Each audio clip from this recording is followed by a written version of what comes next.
자, 이번 시간에는 누전 차단기의 전격 감도 전류에 대해서 알아보도록 하겠습니다. 기사 실기를 준비하시는 분 같은 경우에는 해당 문제를 많이 보셨을 건데 총 한 5번 정도가 출제가 되었습니다. 자, 이 영상을 이해하시려면 여러분들이 일선지락 전류가 왜 오메가 C2, 즉 3오메가 C2인지를 여러분들이 먼저 이해를 하셔야 됩니다. 그 부분에 대해서 영상에 올려드렸기 때문에 그 영상을 먼저 보시고 나서 이것을 보셔야지 이거에 대한 내용을 이해하실 수가 있습니다. 자, 문제를 먼저 보게 되면 보시다시피 96년도, 99년도, 00년도, 05년도, 12년도에 이제 출제가 되었던 문제입니다. 자, 문제를 먼저 보게 되면 자, 그림은 누전 차단기를 적용한 것으로 CVCF 출력단의 접지 콘덴서 6마이크로페럿. 자, 여기에 한 상당 대지 정전 용량이 6마이크로페럿이다라는 얘기고요. 부하 측의 라인 필터의 대지 정전 용량이 0.1 마이크로페럿이다. 그러니까 부하 측에 있는 라인 필터의 정전 용량이 각각 0.1 마이크로페럿이다라는 얘기가 되겠고, 자, 누전 차단기 ELB1에서 지락전까지의 케이블 대지 정전 용량이 0 마이크로페럿. 즉, 이 내용은 ELB1 측 바로 다음에 지락이 발생했다라고 볼 수가 있습니다. 자, ELB2에서 부하2까지의 이제 케이블의 대지 정전 용량이 0.2다. 자, 여기 보시면 여기 이제 ELB1이라고 되어 있는데 ELB2입니다. ELB2에서 이 부하까지의 이제 케이블을 사용했는데 그 케이블에 대한 정전 용량이 0.2다라고 되어 있습니다. 사용 전압 200이다라는 얘기는 선간 전압 200으로 볼 수가 있고요. 주파수 60Hz인 경우 다음 물음에 답하여라. 자, 여기서 여러분들이 조건이 있습니다. 자, ELB의 동작 조건은 지락 전류의 3분의 1 동작 가능하다. 이 얘기는 뭐냐면 만약에 ELB1에 대한 동작 전류가 어떻게 되냐면 자, 부하 원칙에서 지락이 발생했을 때 이 지락 전류의 3분의 1이 넘으면 동작하라 이런 얘기고요. 자, 부동작 전류 같은 경우에는 건전 피더 지락의 2배라고 되어 있는데 자, 부하 2 측에서 지락이 발생하더라도 부하2에서 지락이 발생하더라도 일부 지락 전류가 ELB1에 흐르게 됩니다. 그것을 우리가 건전 피더 지락 전류라고 하는데 그 전류의 2배 밑에서는 동작하지 말고 2배가 넘으면 동작하라 이런 얘기입니다. 그래서 1번, 2번에 의해서 부동작 전류부터 그 다음에 동작 전류까지의 범위를 구하여라 라는 문제가 됩니다. 자, 조건 세 번째 보면 ELB1에 흐르는 지락 전류가 796이다 라고 되어 있습니다. 즉 부하 1에 지락이 발생했을 때 지락 전류가 796mA다 라는 조건이 있습니다. 하지만 해당 문제에서 제가 해석한 바로는 이 내용은 배제하고 해석을 하였습니다.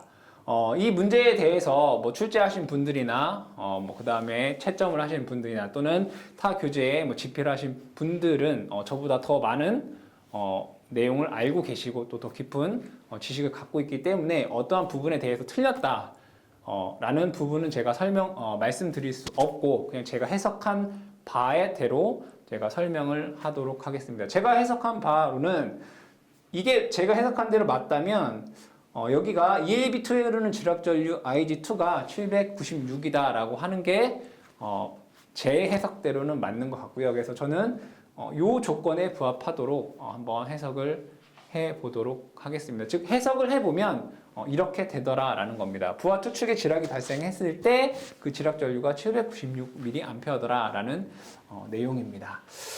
자, 그러면 이제 전체적인 내용을 한번 정리를 해보도록 하겠습니다. CVCF 출력단에 6마이크로페럿이 있고 그 다음에 부하 1 측에는 0.1, 부하 2 측에는 0.1이 있고 케이블의 정전 용량이 0.2가 있다라는 얘기죠. 그 다음에 ELB1, ELB2가 이렇게 배치되어 있습니다. 자, 여기는 녹색은 이제 대지가 되는 거죠.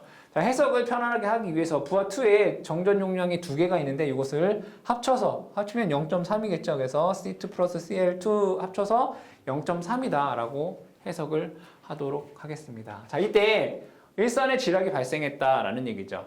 자, 지락이 발생하면 3선 중 어떠한 선이 지락이 되더라도 결과는 동일합니다. 그래서 제가 편의상 두 번째 것에 이제 지락이 발생했다라고 얘기를 하는 겁니다. 자, 지락이 발생하면 지락점과 대지 사이에는 등전이가 됩니다. 그쵸? 그러면 두 번째 선에는 다 녹색으로 이렇게 표시할 수 있다는 얘기죠. 즉 양단의 전이차는 0이 된다는 얘기입니다. 그럼 양단의 전위차가 0이 되기 때문에 이 양단에 걸려있는 두 번째 콘덴서의 양단의 전위는 0이 된다는 얘기입니다. 그 얘기는 전류가 흐르지 않는다는 얘기죠. 그쵸? 이거는 뭐 여러분들이 지락전류가 왜 3오메가C인지에 대한 영상을 보시면 알 수 있는 내용들이고요. 어쨌든 전류가 흐르지 않기 때문에 우리가 이런 식으로 등가화할 수 있습니다. 그러면 지락이 발생했을 때 각각에 대한 전류가 어떻게 흐르는지에 대해서 한번 얘기를 해보도록 하겠습니다. 첫 번째, 자, 이 두 개 중에, 자, 여기를 C0, 여기는 C1, 여기는 C2라고 했기 때문에 각각 흐르는 전류도 I0, I1, I2라고 해보도록 하겠습니다. 자, 두 개가 있는데 첫 번째 상에 연결된 걸 I0 다시라고 보도록 하겠습니다. 자, 지락이 발생하면 I0 다시라고 하는 전류가 이렇게 흘러서 폐회로를 구성하게 됩니다. 전류는 무조건 폐회로가 구성이 되어야지만 전류가 흐르죠. 전류의 흐름을 보시면 됩니다. 이렇게 되겠죠. I0 다시라는 것은 이 지락된 곳을 통해서 ELB1 두 번째 선에 I0 다시라는 선이 이런 방향으로 흐르게 됩니다. 자, 그러면 두 번째 있는 얘는 I02 다시가 되겠죠. I02 다시라고 하는 전류는 여기에서 나와서 지락을 통해서 여기에 흐르게 됩니다. 그러면 I0 다시와 I02 다시의 전류를 합친 전류 I0라고 하는 전류는 I0 다시 플러스 I02 다시라는 전류가 되겠죠. 얘가 이렇게 흘러서 여기에 I0라는 전류가 흐르게 됩니다. 그러니까 전류의 흐름을 여러분들이 보시면 됩니다. 자, 그러면 C1에 의한 전류의 흐름도를 한번 보도록 하겠습니다. 여기는 C1이니까 I1이 되겠죠. 그럼 첫 번째 있는 것을 I1 다시가 되겠네요. I1 다시의 전류를 보게 되면 자, 여기서 출발해서 폐회로가 돼야 되니까 전원 여기니까 당연히 전원의 전류가 흐르겠죠. 여기서 출발해서 ELB1을 거쳐서 이 방향으로 오른쪽 방향으로 흘러서 여기를 통과해서 I1 다시가 여기를 통과해서 다시 이 방향으로 I1 다시라고 하는 전류가 흐르게 됩니다. 그렇죠? 폐회로 구성이 돼야 됩니다.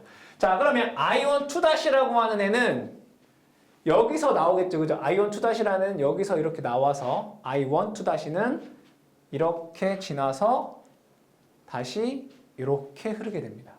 그러면 I1 다시와 I1 2 다시를 합쳐서 보게 되면 여기 있는 I1이 합쳐서 I1 다시 플러스 I1 2 다시가 합쳐서 I1이라고 되겠죠. 이 전류는 이렇게 흐르게 됩니다. 그때 이 전류가 I1은 여기가 되겠죠. 그러면 ELB1에서 전류를 보시게 되면 I1 다시, I1 2 다시는 오른쪽으로 흐르게 되고요. 두 번째 선에는 그 합친 값의 전류가 흐르게 됩니다. 이해되시겠죠? 자, 그러면 C2, 즉 I2를 또 한번 보도록 하겠습니다. 자, 여기 I2 다시. 자, 여기서 전류가 이렇게 오겠죠. 이렇게 와서 I2 다시라는 게 ELB2를 통과합니다. 이렇게. 그 다음에 지락점을 통해서 I1 다시, I2 다시 ELB1을 통해서 들어가게 됩니다. I2 다시. 자, 그러면 두 번째 콘덴서인 I2의 2 다시를 보시게 되면 여기서 나오겠죠. 그죠? 여기서 나와서 I2 2 다시를 거쳐서 C2를 거쳐서 여기로 다시 들어갑니다. 자, 그러면 자, 전체를 보시게 되면 I2라고 하는 전류는 I2 다시 I2의 2 다시라는 전류는 ELB2를 통해서 흘러서 요 두 개가 여기서 뭐예요? 전류가 합쳐지게 되겠죠. I2 다시, I2 2 다시는 I2가 돼서 얘가 여기 두 번째 선에 흐르게 됩니다.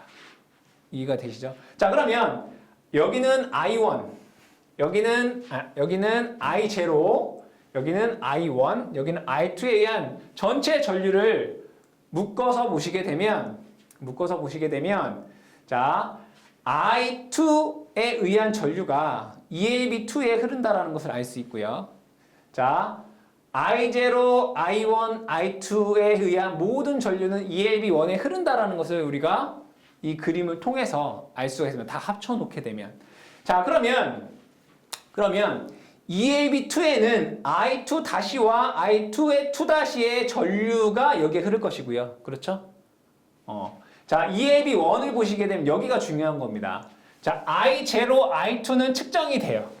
근데 I1 같은 경우에는 자, I1은 왼쪽 방향이고요. I1 다시와 I1 2 다시의 전류는 오른쪽 방향이에요. 그럼 전류의 방향이 서로 어때요? 반대가 되고 크기는 같을 거 아니에요. I1 다시하고 I1 2 다시 합친 값이 I1이니까.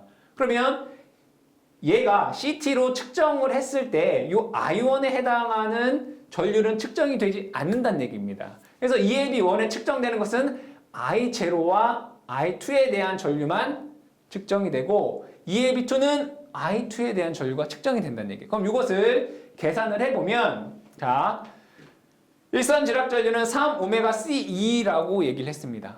그러면 여기에서 I0라고 하는 것은 3ωC2에 의해서 그 값이 783.56mA가 되고요. 자, I1은 3ωC1,2에 의해서 계산해보면 13.06mA라는 전류값이 나오게 되고요. 자, I2는 C2 플러스 CL2잖아요. 그죠? 요거에 의해서 계산을 해보면 3ωC2 계산을 해보시면 39.18mA라는 전류가 나오게 됩니다. 자, 그럼 여기에서 ELB1에는 I0와 I2에 의한 전류만 나오기 때문에 I0와 I2를 더한 I0와 I2를 더한 822.74mA라고 하는 지락 전류가 흐르게 됩니다. 그리고 ELB2에는 I2에 해당하는 지락 전류가 흐르기 때문에 39.18mA라고 하는 전류가 흐르는 즉 부하 원칙의 지락이 발생하면 ELB1에는 822.74mA가 ELB2에는 39.18mA가 흐르게 된다 이런 얘기예요.